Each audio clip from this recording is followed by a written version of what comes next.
因为小说《达文西密码》畅销全球，迄今销售超过5000万册，让达文西这位过世500年的艺术家成为席卷全球的热门人物。一幅幅画作里，《最后的晚餐》、隐藏的禁忌、蒙娜丽莎谜样的微笑、岩窟圣母神秘的手势，许多人试图从达文西的画作里破解所谓的达文西密码。不管是来自历史、宗教、科学、文化、艺术等各种面向，今天观点360也要破解达文西密码。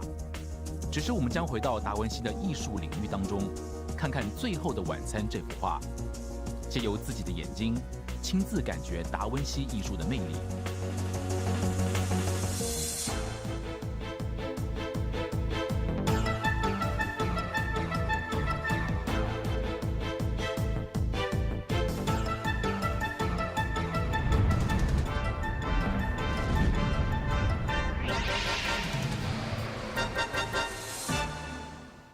《达文西密码》这本小说的畅销，使得很多人重新对于达文西这个画家以及这本小说里面所提到的达文西所有的画作呢，都产生了浓厚的兴趣。今天我们要播放的影片呢，要好好来研究一下达文西的一幅壁画《最后的晚餐》。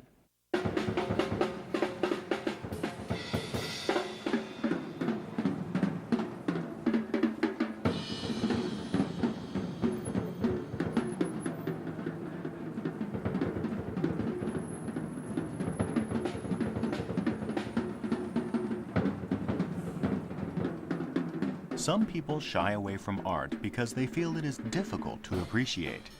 This woman's mission is to defeat that assumption and make art intriguing.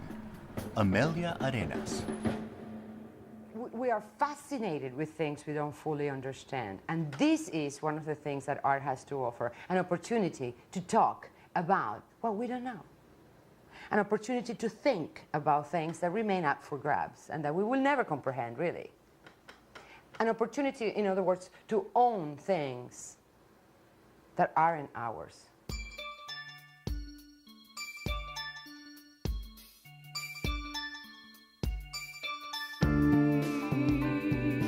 The Last Supper by Leonardo da Vinci. The 500-year-old Renaissance masterpiece is among the treasures of our shared world heritage.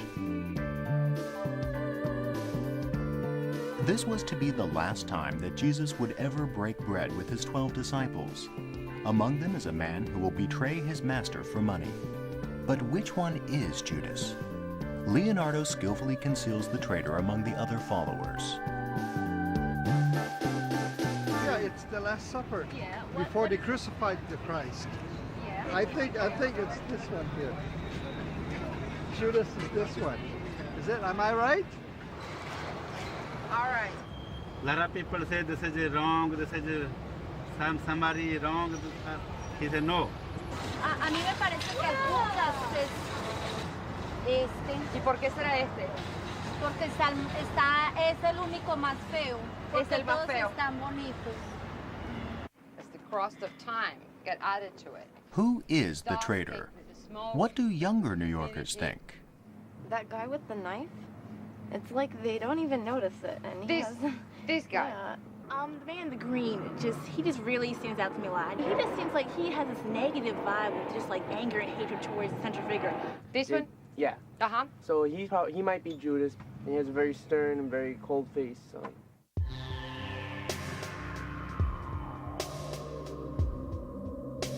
The picture that Leonardo painted dates back half a millennium. Now its original beauty has been revealed in a dazzling new way.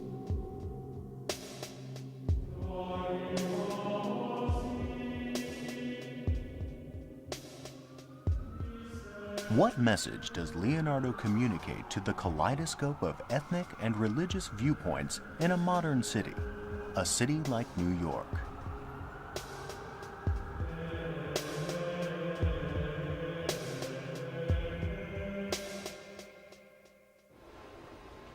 Amelia Arenas is an art historian and critic living in New York. She has a gift for communicating what's most intriguing about works of art. Arenas is confident that anyone can enjoy art. You just have to trust your intuition and emotions. For years, people all over the world have enjoyed her stimulating approach to great masterpieces. And she finds a lot that is fascinating in the works of Leonardo da Vinci. This was a favorite gesture of Leonardo. Inevitably make us think of a sentence of sorts. I know. And I know something, and this something has to do with perhaps heaven, what's above, or what's to come. The angel, this lovely angel, is raising his hand and pointing very directly, but it's not very clear to what. Is he pointing at John the Baptist? Is he pointing at her? Is he pointing at what's to come, and that's why his finger is there? Certainly the finger is not pointing at the baby. A man of mystery, Leonardo da Vinci. A man who spent his career thinking about the mysteries of life. What's inside a woman's womb? What are the secrets of nature? Who is Mona Lisa? Who is the culprit in the Last Supper? Perhaps what's attractive about Leonardo is the fact that his work doesn't offer answers, but just questions. Perhaps that's what makes him such a modern mind. Everything about him is indeed mysterious. His relationship with his mother, from whom he was separated as a child. Leonardo da Vinci is a man who created, in a sense, puzzles for us to resolve. And yet, these are puzzles that have no easy answer, or no single answer. A craftsman of mysteries. I like to think about Leonardo in that sense.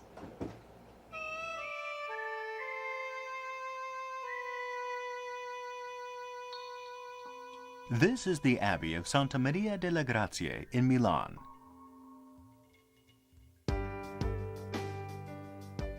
The Last Supper was painted on a wall of the refectory in this building.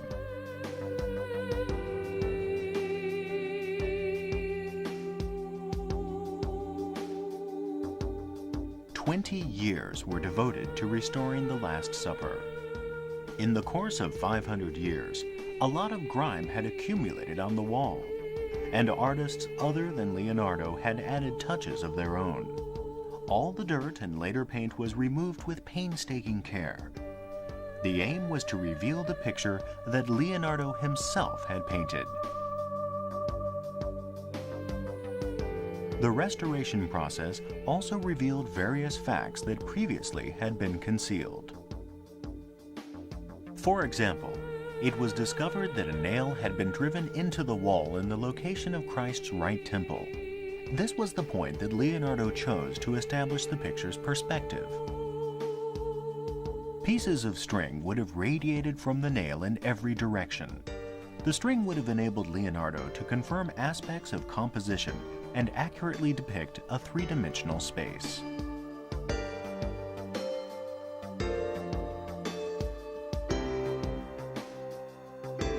This discovery made it possible to render the shape of the room using a computer. Emptiness stretches away from the table to the three openings at the back of the room. Christ and his disciples are positioned at the front of an unusually long and narrow space. Why did Leonardo thrust the table into the foreground? By doing this, Leonardo emphasizes that Christ is at the center of the action. It's a powerfully effective visual technique. Closing the gap increases the visual impact of the background elements. When looking at Christ, various parts of the picture compete for our attention. It is less easy to identify the figure at the center of the action. So Leonardo made the daring choice of a long, narrow space in order to focus our attention sharply on the drama unfolding at the dining table.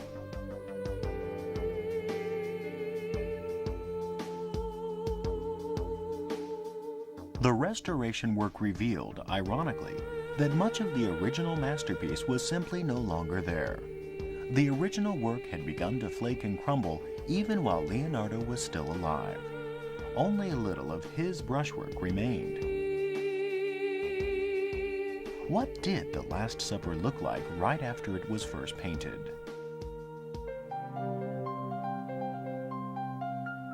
Referring to information about paint and other facts that came to light during restoration, as well as different works by Leonardo and preliminary sketches for the Last Supper, NHK was able to restore the picture in computer graphic form.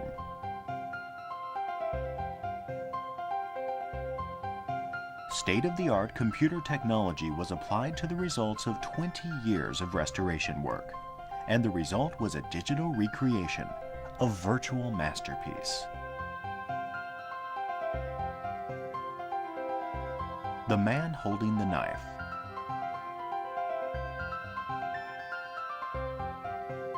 A meal of fish on the table. A shining dish and sparkling glass. Leonardo painted every one of the 12 apostles with care, including details of expression and movement.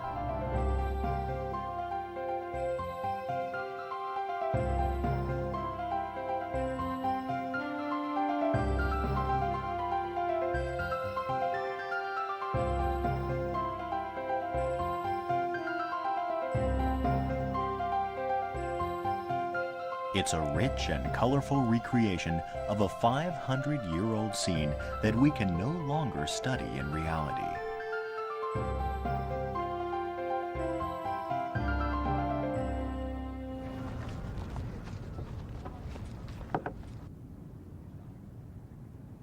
NHK created the versions of the Last Supper used in New York. This one was exactly the same size as the original, 4.5 meters tall and 8.8 meters long. But for all the visual clarity of this reborn Renaissance masterpiece, a great deal in fact remains shrouded in mystery.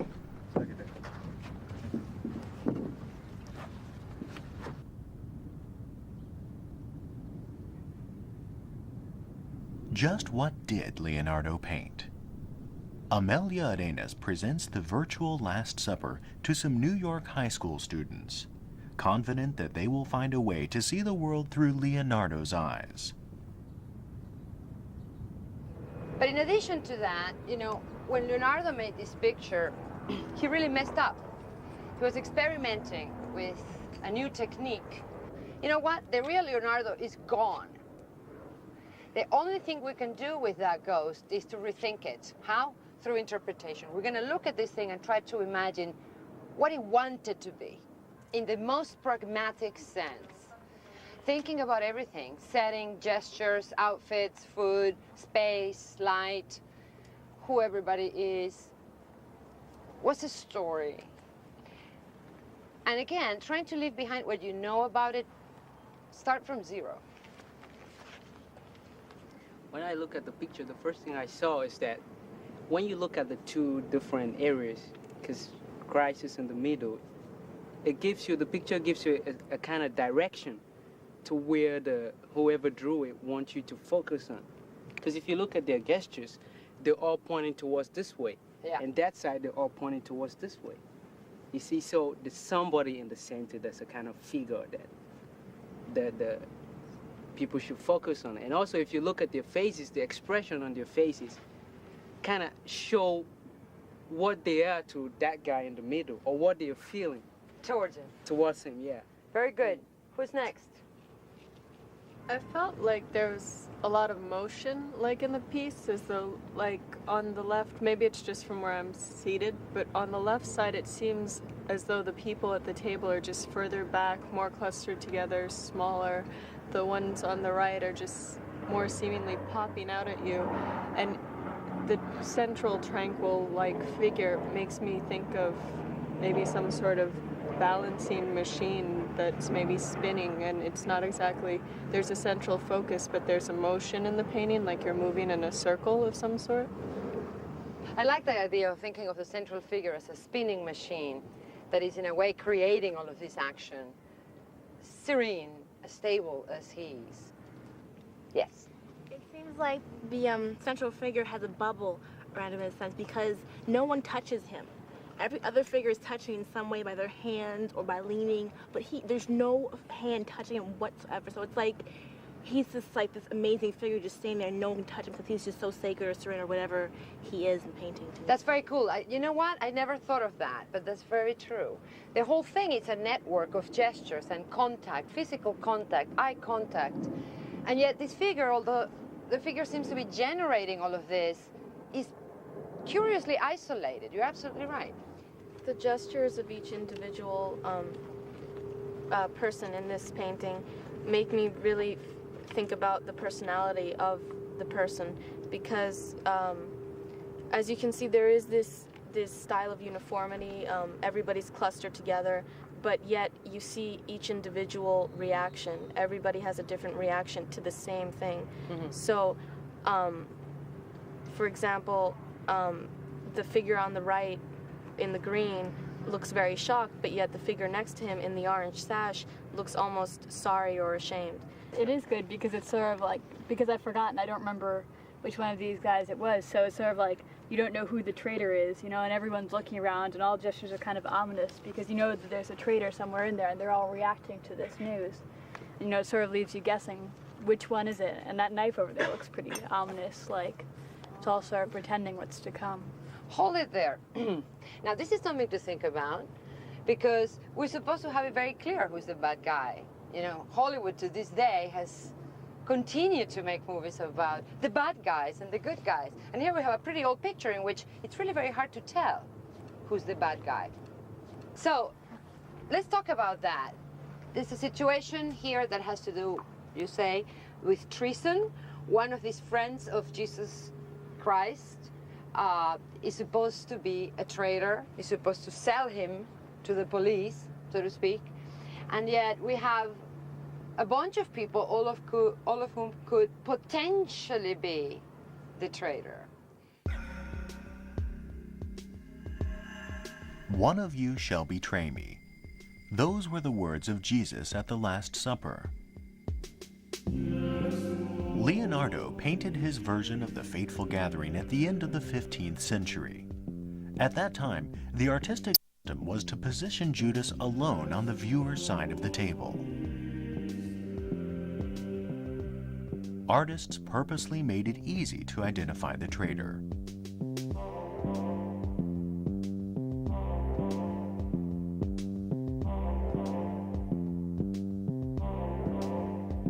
But in Leonardo's painting, everyone is on the far side of the table.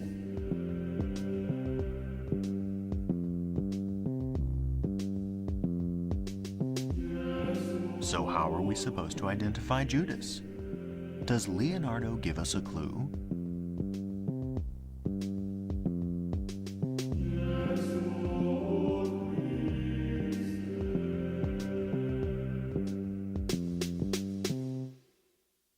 Let's go one by one and analyze those gestures, shall we? The man in the green, he just really stands out to me a lot. I think it is his anger and he's just... What is he saying? I mean, he just seems like he has this negative vibe with just like anger and hatred towards the central figure.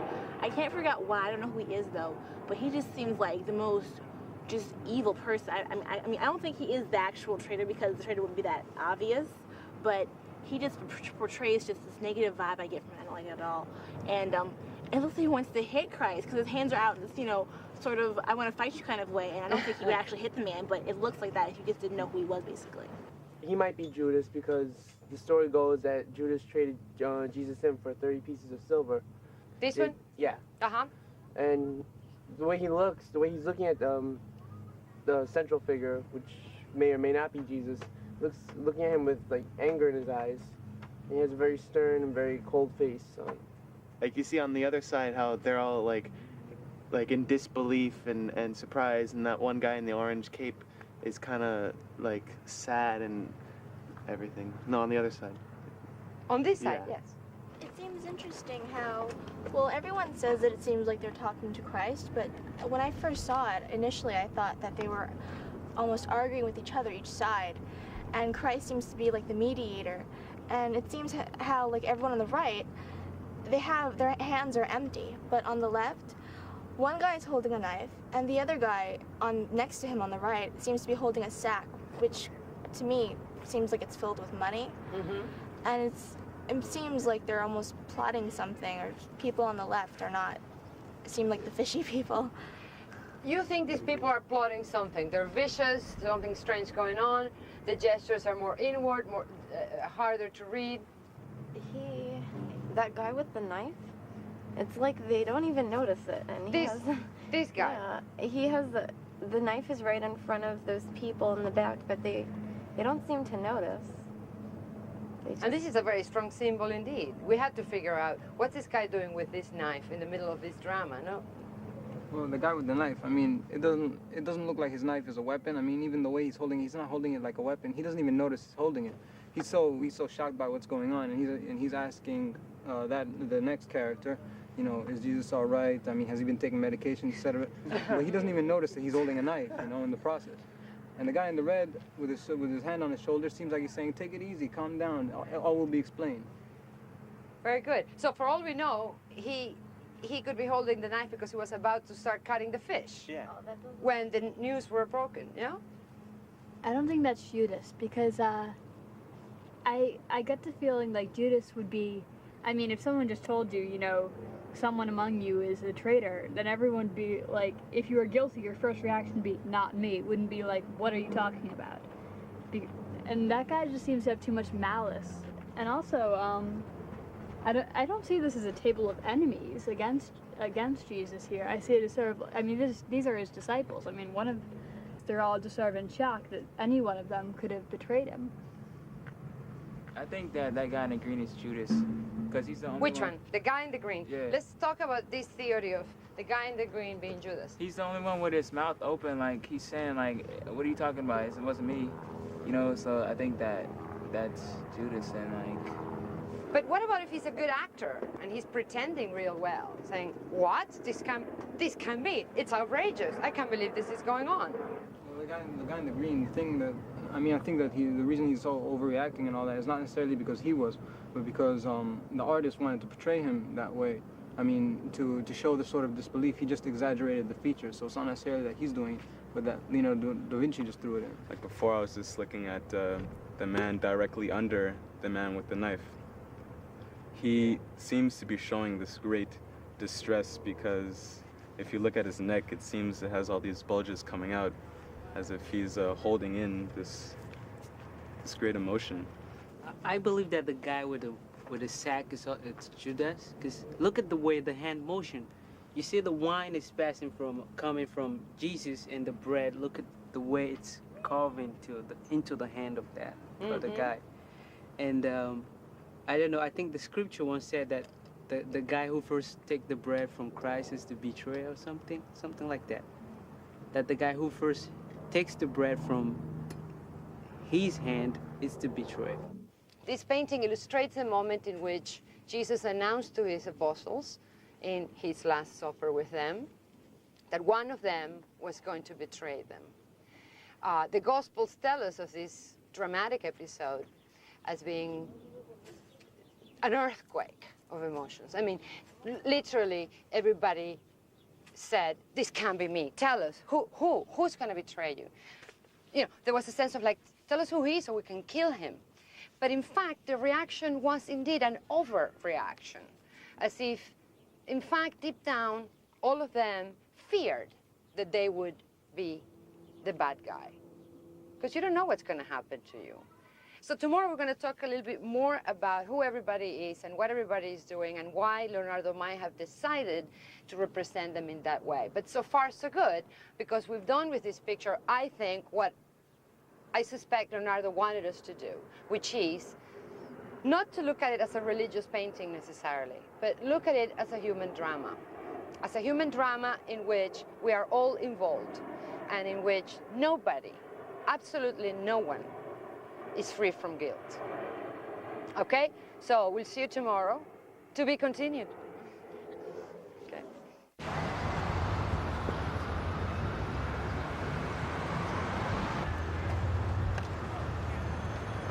Amelia Arenas decides to take the Last Supper to the streets of Manhattan. What does Leonardo's masterpiece mean to everyday New Yorkers?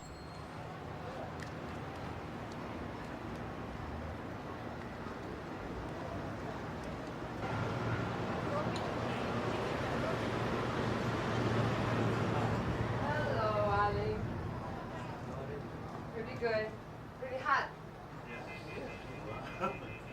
Pretty good. I want to frame this. Ah, this is a great picture. You like it? Yeah, the Leonardo da Vinci is a great artist. Well, everybody know it. So you're gonna have to give me a good price for this. Oh yeah, you want to see we have one big one already framed. Oh, you do? Yeah. Oh, show me, show me. Sure.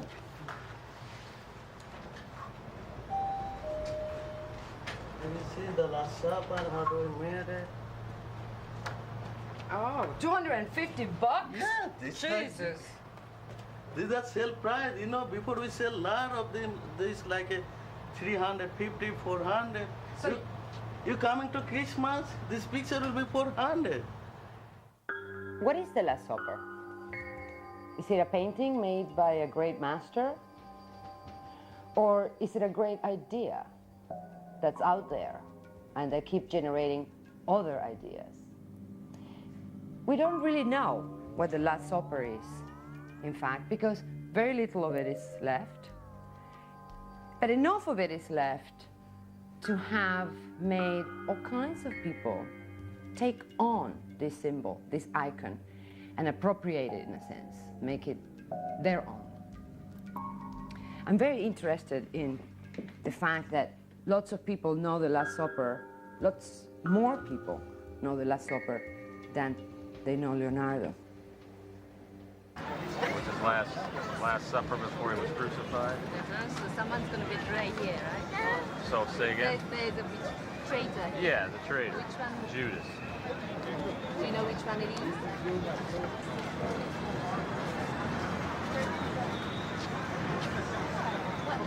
So they said, surely not me. Ah, Something. is that what you say? I don't know.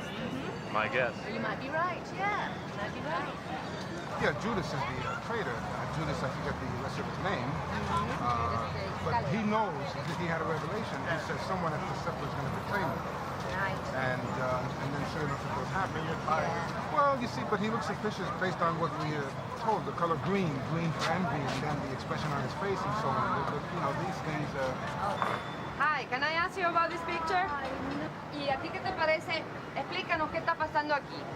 ¿Qué tú crees que está pasando? Esa es la última cena. Se llama la última cena en español. Y ahí es cuando Judas vende a Dios. Cierto que lo vende por unas cuantas monedas. Muy bien. A mí me parece que Judas es este. ¿Y por qué será este? Porque es el único más feo. Es el más todos feo. Están bonitos.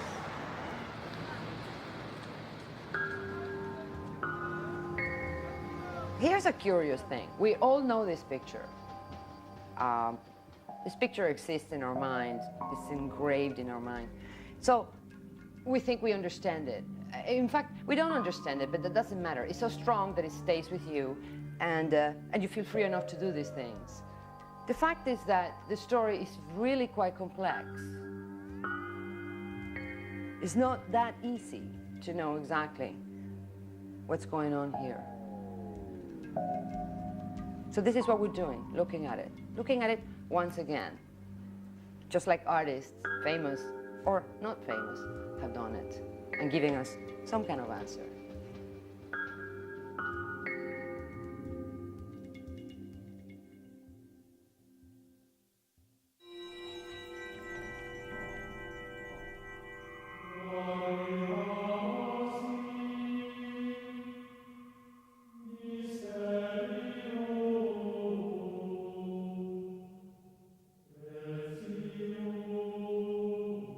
Okay.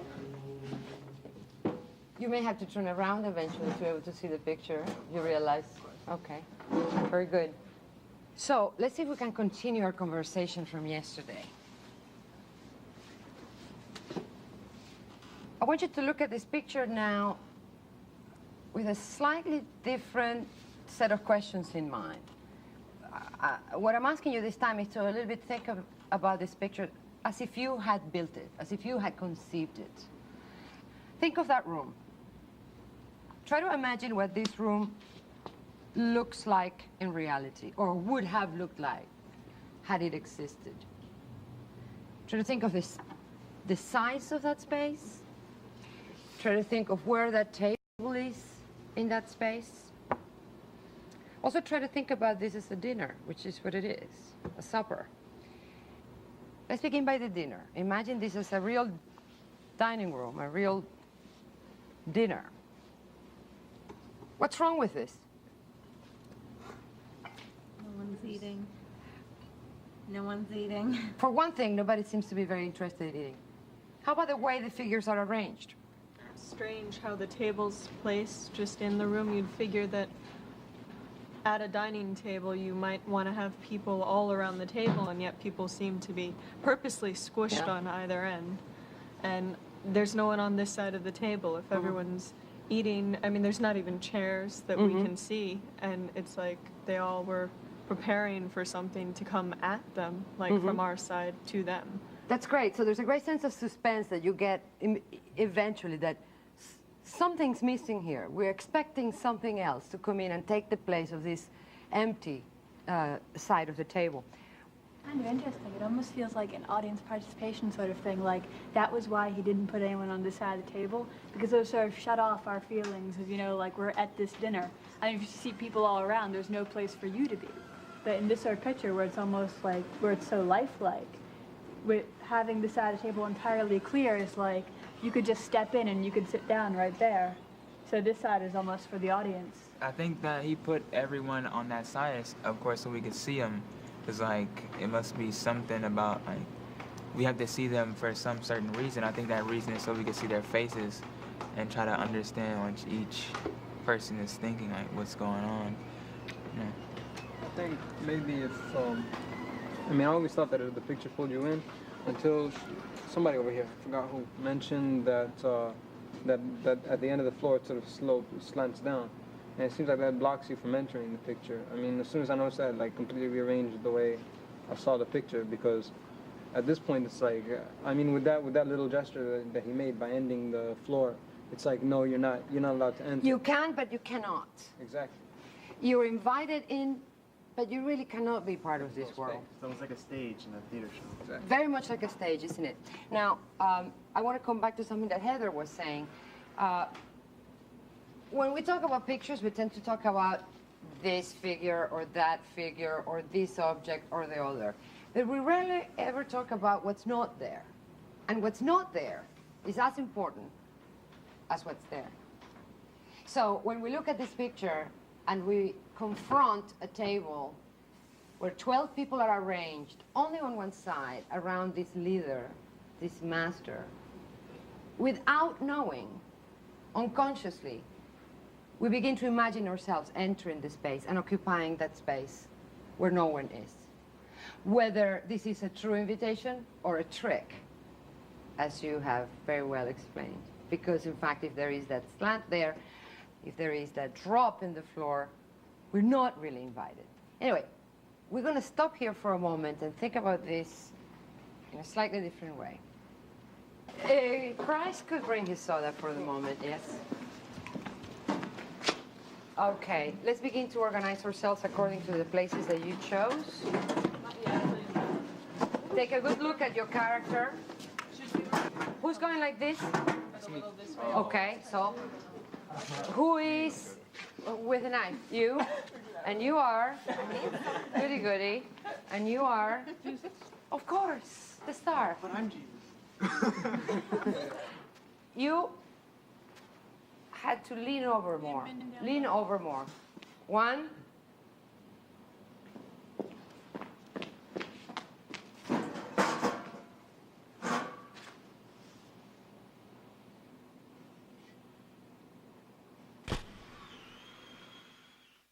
I love that part of the picture. I love the fact that there's nobody sitting on our side. I love the fact that implicitly the picture is asking you to sit there, which is where Judas, traditionally, is supposed to sit. In your world, these 13 characters are one, are the human soul.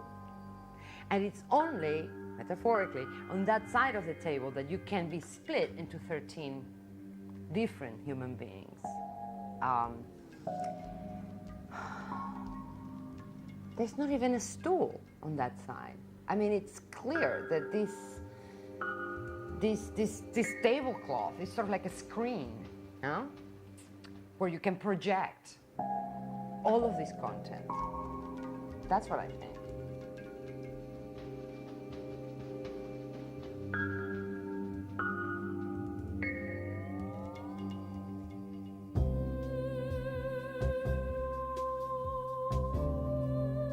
The human drama of the Last Supper is conveyed physically by the people in the picture.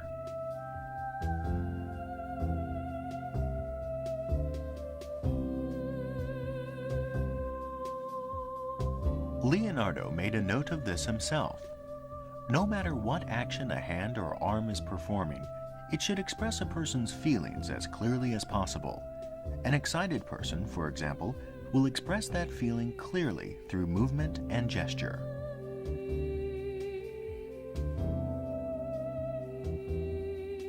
Leonardo left countless sketches of the human form. The eloquence of physical form was of deep interest and concern to him. His many drawings of hands reflect a special fascination with the subtle messages that hands can convey.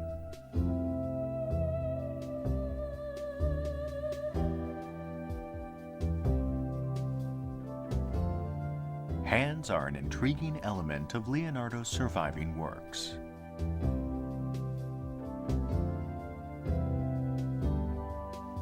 Mona Lisa, with her plump right hand. The shape is the same as that of the hand which the disciple Philip holds to his breast in the Last Supper.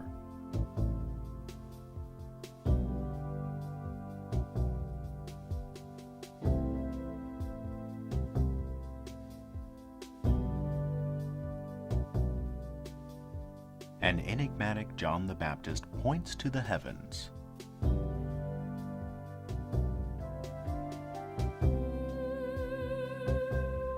Rotate the hand, and it overlaps perfectly with the hand of Thomas.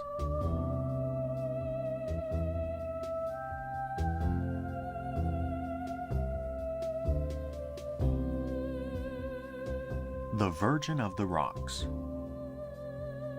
Mary's hand hovers protectively over Jesus.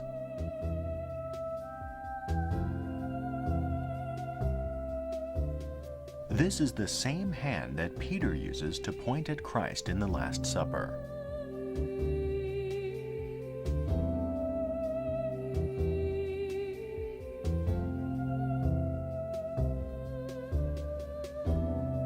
What did Leonardo intend to signify with this puzzling body language? He was convinced also, like several people in his generation, that physiognomy, that is, the proportions and the measurements of a human face, could tell you something about personality, temperament, psychology, inclination. Here we have two faces, both of which could have been inspired by that. And the two faces are in this picture. You could say that this face, turned a little bit on his side, is this face. Certainly there is, can you see? Certainly there is a relationship between these two faces. Particularly, it struck me with the guy over there in the white on the end. I mean, it's like, it almost looks like, when you first showed me this picture before you explained what it was, I thought that that was a preliminary sketch of what this guy's face was going to be, because of the way the nose is sort of shaped and drooping, and then the chin and all. Mm-hmm. And you also see it in a lot of the other characters, that sort of that shape of the face. And so it makes, and I mean, with the exception of the guy who looks sad and the guy on Jesus' left who looks kind of like a girl, it's just, I mean, a lot of them have got some of those features. I was noticing in the pictures that you just showed us of these faces, yeah, and the way the nose and the chin seem to crinkle up, and like the cheeks, the way they kind of sag in certain places or are bunched up.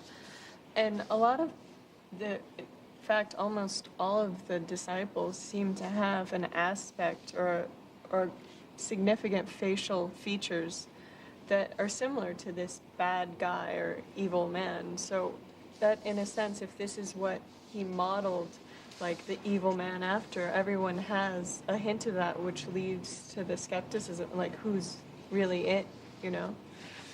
A lot of these people here, like I think Francesca said, they resemble this criminal drawing, but it's like there's something significant about it because like they all have similar eyes and nose and chin, but only one of them has like this line coming from his nose down to like his jaw, like here, like this line, and like a dent under his cheekbone.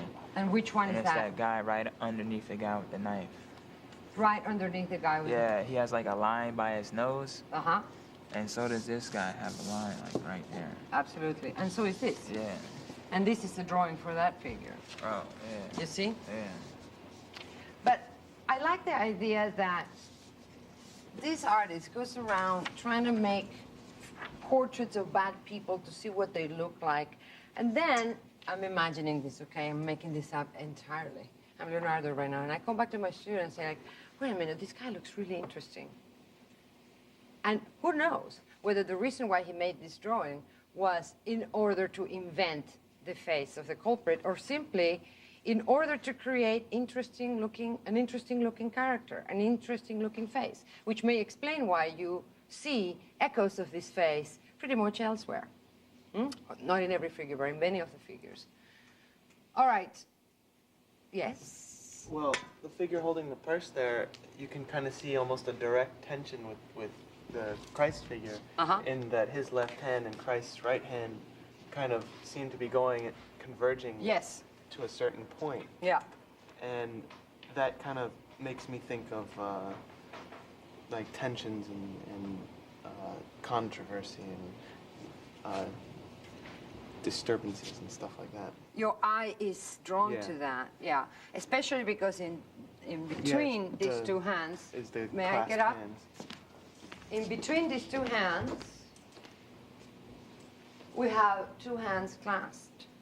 So it's a strange configuration there. Very good. Now, we know at this point that this guy holding the purse might be the bad guy. This has come up in our conversations already, so one of the reasons why he seems to be Judas is because he's holding the purse where he has the money that he has been given by the cops, so to speak, to get his friend, his master, Jesus. But I want you to imagine this picture lit by candlelight, not by electric lights, high up, in a rather dark room. Do you think that purse would be as visible? No. I don't think so. He's the only one whose face we see not even in profile. We see only part of his face. It's like a three-quarter view from behind. He's in the dark. He's done all he can to draw attention away from him, if anything. Yeah. Everybody else is more visible, is more dramatic, is more histrionic, is making more of a big deal. But I really, really want you to imagine seeing this by candlelight. I'm sure that there's all kinds of little objects that may look like the purse here. Like the napkin and the roll over there. Exactly. The first figure is holding a rolled napkin that could very well register to the eye in the dark by candlelight like a purse. What else?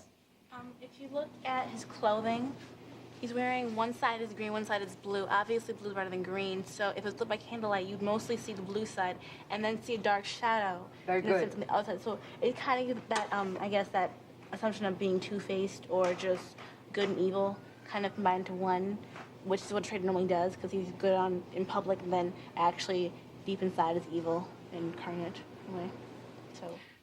If there's anything interesting about this picture is the fact that I don't think this is an accusation.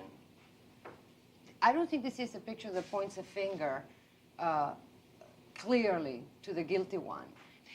These are also the group of people who are going to, in one way or another, betray him or deny him. I mean, Peter is going to say to the cops, Jesus, I don't know who this guy is. I'm sorry, I don't know him. And this extends, of course, to our world, because, once again, we can enter that space. We're invited to think of ourselves as part of that space and think of ourselves as potential traitors. Don't forget that the story goes that when Jesus announces, one of you will betray me, they all say, is it me?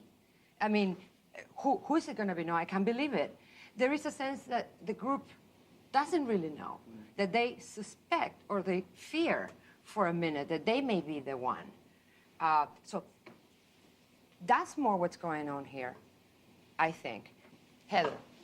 I mean, it would make more sense. I mean, like, the way that he's painted the picture is very different than, you know, people had painted it before. Like, as you were saying before, the way that he, I wouldn't say he hides the traitor, but, you know, he doesn't make it the obvious choice. Like, if you didn't, I mean, if you weren't really studying every aspect, like if it were high up and lit by candles, then you probably wouldn't be able to tell who the traitor was. And the way that he doesn't portray, so he's not really pointing the finger. And also the way that he doesn't portray Jesus, it's like, you know, with the halo and the three and the Trinity coming out of it. You know, sort of like the way he brings it all sort of down to our level. And also by putting it in life size, it makes it feel like you could be a part of this painting. Right. Yeah. But he was a humanist too, which in this period means he was somebody who tried to understand the universe through the human being. The human being was to him the key to everything. The key to good, the key to evil, the key to order, life, death, you name it. So these people here are not just characters in a story. They are sort of like an encyclopedia of emotions. You could talk about this picture as a psychology book illustration. This is the gamut of expressions and emotions and attitudes that you could have in response to a piece of information, a piece of truth, a piece of revelation. Yeah. Consider that. And then you will be thinking more about this artist as a modern filmmaker trying to interpret this human drama. Not as a religious story, but as a human situation.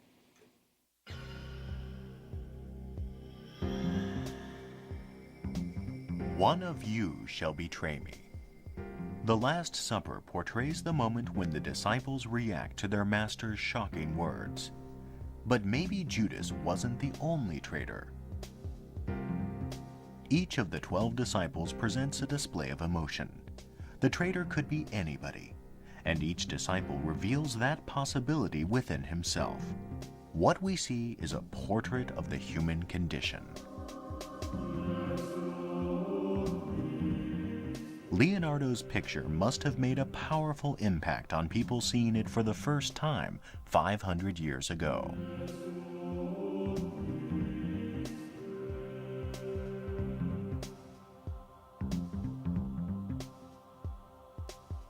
After betraying Jesus, Judas took his own life.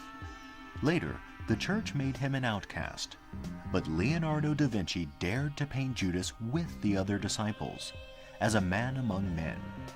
For Leonardo, more awe-inspiring than faith perhaps, was the image of man carrying the burden of sin through life.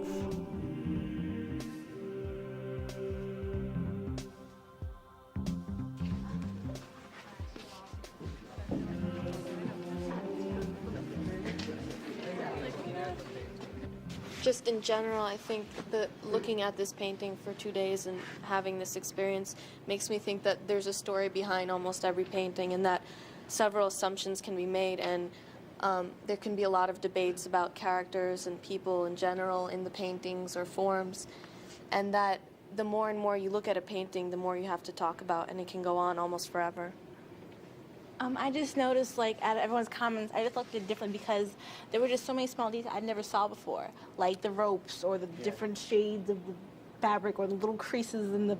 I never noticed those little tiny details, which you would normally, like, not see if it was smaller. So everyone's input, I got a whole different perspective on the painting itself, and I just see it differently now than I saw before. Think about this painting. I mean, like, at first glance, you see just the general painting, you think, oh, Last Supper. But when you actually try and point out Judas and all, it lets you into the way that he wasn't following the traditional vein, and what kind of person that would imply that he is. So I thought that was interesting, the way that he portrayed Judas. The work of Leonardo da Vinci includes riddles that are still being unraveled 500 years later. Now yet another version of the Last Supper has emerged through the eyes of young New Yorkers. We have spent an hour looking at the Last Supper and trying to figure out what's really going on there. What is the key to the mystery? I don't know that we have succeeded, because the mystery is a lot larger than we think. The fact is that whatever Leonardo might have wanted us to see in that picture is not really the point, is it? Art doesn't exist only in the mind and the hands of the craftsman who makes it. An artwork is a powerful thing. The better the art, the more meaning it acquires. Every time that a new beholder looks at it and finds another subtlety and finds in the picture a possibility to project some of his or her own world on it, that to me is art making. The process of reliving and reinterpreting a potent image. You could say that the meaning of artworks is the sort of thing that sticks to them. Artworks are sticky. They acquire things through the centuries. The better the artwork, the more layers it has. It's a bit like the crust of smoke and dust that created that caked surface in the Last Supper. Is the use of an artwork. The fact that it's part of our world, part of our imaginings.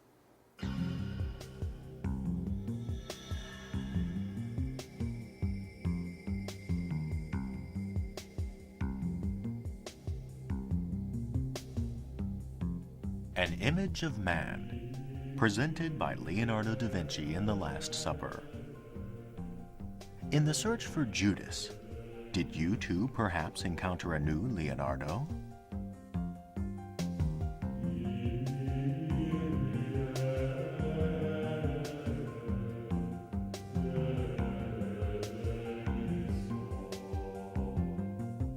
The game of solving Leonardo's riddles continues. The next time you look at the Last Supper, it will be your turn.